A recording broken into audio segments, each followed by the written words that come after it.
El arte como código a descifrar por los iniciados. Mucho de esto tuvo el Renacimiento, y en esta ocasión nos centraremos en el análisis de la geometría como código de representación de la realidad. Algunos de los clientes que encargaban obras pertenecían al mundo del comercio internacional, de las finanzas o de la administración del Estado.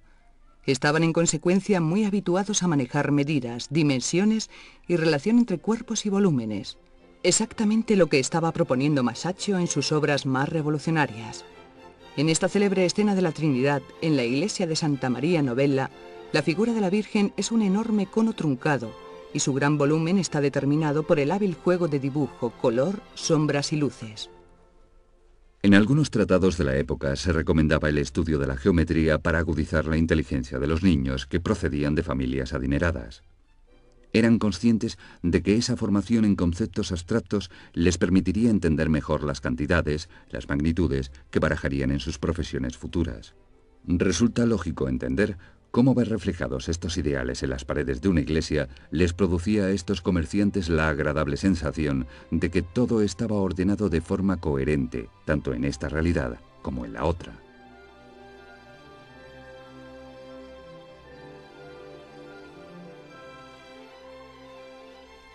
Pese a su inclinación natural por los esquemas geometrizantes o abstractos, Piero della Francesca sabía que el destinatario principal de su arte era el pueblo, por lo cual tenía que seguir una serie de convenciones que le permitieran contactar con la sensibilidad de esos espectadores. Esto mismo ocurre en el bautismo de Cristo. Pese a que el grupo central escapa a toda referencia exterior, encerrado en sí mismo, el grupo de los tres ángeles situado a la izquierda emite un mensaje mucho más comprensible. Una de las figuras mira hacia nosotros con insistencia, conectando al espectador con la historia que se desarrolla en el cuadro. Este recurso, mucho más útil que si apuntara con un dedo hacia el centro de la composición, consigue atraer nuestra atención de forma poderosa y la dirige hacia la escena principal, el bautismo. La figura hierática de Jesucristo es el eje del cuadro. Su aparente inmovilidad y el color blanquecino de su cuerpo dan a la obra una frialdad máxima, que es reforzada con una serie de recursos. El cielo de un azul intenso, las nubes de formas apuntadas, el paisaje montañoso del fondo, las figuras de la derecha, etc. Para Piero della Francesca, el mensaje religioso debe estar libre de toda distracción accesoria. Solo importa el hecho y este, cuanto más sencillo se ofrece, es más pedagógico.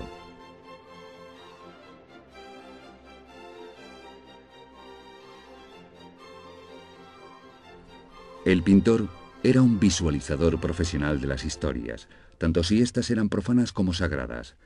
De igual modo, el público estaba preparado para leer esas historias, ya que había adquirido los instrumentos básicos para interpretar lo que el artista le ofrecía. Los relatos eran vividos por el público, para lo cual éste empleaba recursos curiosos como asociar el lugar donde se desarrollaba la historia con su propia ciudad, o como asociar determinados personajes bíblicos con conocidos, amigos y parientes, estableciendo una huella más profunda en la memoria del fiel. Precisamente por ello, el pintor renacentista no ponía especial atención en la descripción de los rostros, excepto si hablamos de los retratos, como es lógico, para que así el fiel pudiese poner rostro a cada figura representada y se pudiese acordar mejor de la historia narrada.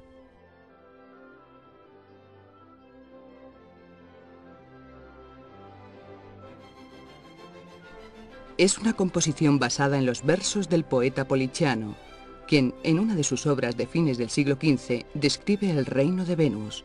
A su vez, y como no podía ser menos, Poliziano se había inspirado en el pasado en Horacio y Lucrecio. La única figura que Poliziano no aclara es la del dios Mercurio. La única explicación plausible reside en que está asociado siempre a las tres gracias. En el cuadro de Botticelli, la figura de Mercurio da la espalda a las gracias, se aísla voluntariamente de lo que ellas pueden ofrecerle: amor, primavera y belleza. Mercurio también es asociado a la razón, por lo que su presencia en el cuadro testimonia cómo la razón se halla incómoda en el reino natural, que preside Venus como diosa de la primavera. Tanto esta obra como El nacimiento de Venus fueron realizadas para un primo del poderoso Lorenzo de Médicis, y ambas sirvieron para decorar su palacio, estando concebidas para estar colocadas una junto a la otra, tal y como estuvieron hasta bien entrado el siglo XVI.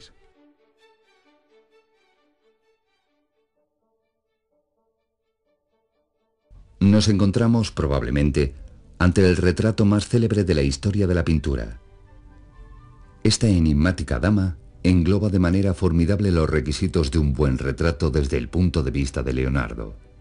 Las luces y las sombras se disponen con maestría para dotar al personaje de relieve, y es imposible distinguir el dibujo, una línea que delimite el contorno de la figura, tal y como ocurre al mirar un cuerpo real, donde es inexistente. Ejemplifica sus conceptos sobre los colores y los tamaños, ya que fue capaz de discernir que las cosas decrecen y cambian de color a medida que se alejan del ojo, del mismo modo que pierden definición.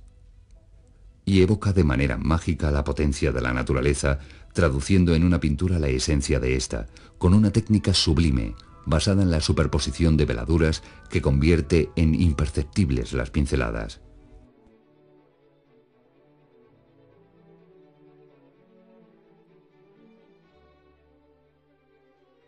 Rafael falleció sin poder concluir esta obra, de la que se conserva una copia antigua en el Museo del Prado, considerada en su tiempo como original. Al día siguiente de su muerte, la inacabada Transfiguración adornaría el catafalco que a tal efecto se instaló en el Panteón. La desaparición de Rafael causó una conmoción generalizada y fue un episodio que contribuyó a rodear a la figura de un halo de misterio. El mismo día en que murió aparecieron unas grietas en las logias vaticanas, lugar en cuya decoración estaba trabajando en aquel momento. Sus contemporáneos lo tomaron como algo milagroso, como si el arte también sintiera su desaparición prematura. Además, se produjo en Viernes Santo, lo que condujo a establecer similitudes con la muerte de Cristo. Lo cierto es que el sentimiento de tristeza invadió Roma, y se sucedieron las expresiones de emoción, como la de Pietro Bembo, que escribió en su epitafio: «Este es Rafael, por quien la naturaleza, madre de todas las cosas, temió ser vencida y morir con su muerte».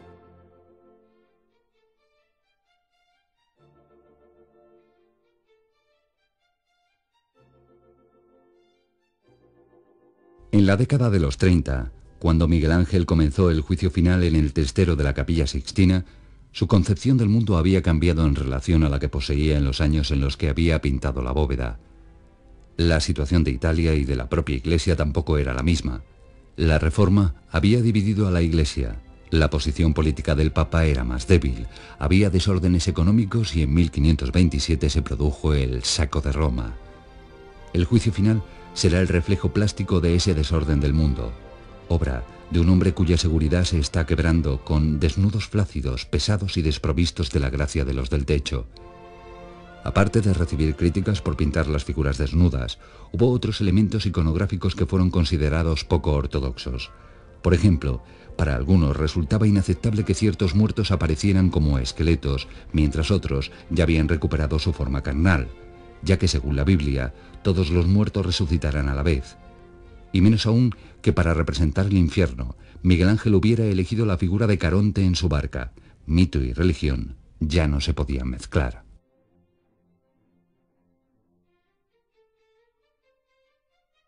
El duque de Urbino era un apasionado de la pintura de Tiziano, el cual realizó para el señor de la Rovere su más famosa versión de la diosa de la belleza. La Venus de Urbino es una nueva revisión del tema de la contemplación de la belleza que llevó a cabo Giorgione en su Venus de Dresde. Pero la obra de Tiziano está muy alejada de las pretensiones de candidez y belleza serena del maestro de Castelfranco. La Venus se presenta tendida, desnuda, pero casi insultantemente sensual ante la mirada del espectador.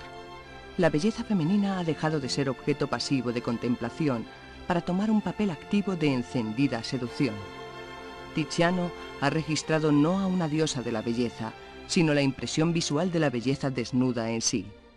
Este efecto viene enfatizado por los detalles de verosimilitud de la escena, como el perrillo enroscado a los pies de la cortesana o la presencia de las doncellas al fondo que buscan las ropas de su ama. Además, la obra muestra una correlación de superficies, repitiéndose las tonalidades del plano donde se sitúa la Venus recostada en su cama, en la estancia del fondo, entre los rojos, los pardos y los tonos verdosos. El artista consigue una inmediatez y una cotidianeidad que se hacen muy cercanas, alejadas por tanto de las representaciones arquetípicas de Venus anteriores.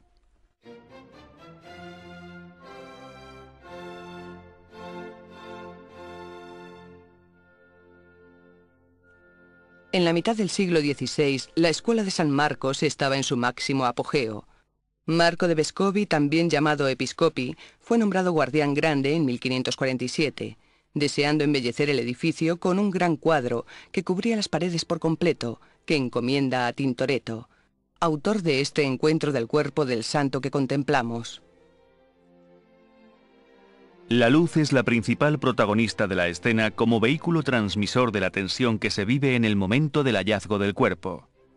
Las figuras adoptan actitudes teatrales, en escorzos acentuados que dan mayor expresividad al conjunto, al mismo tiempo que emplea el claroscuro con igual objetivo. La figura del anciano, que aparece junto al cuerpo sin vida del santo, ha sido identificada con Tommaso Rangone, promotor del encargo. Jacopo ha utilizado un recurso netamente medieval al repetir en la misma composición las diferentes escenas que componen el asunto, recurso empleado en algunas ocasiones durante el Quattrocento. En la actualidad, los lienzos no se encuentran en su lugar original desde que se convirtió la escuela en hospital civil, diseminándose las obras en varios museos.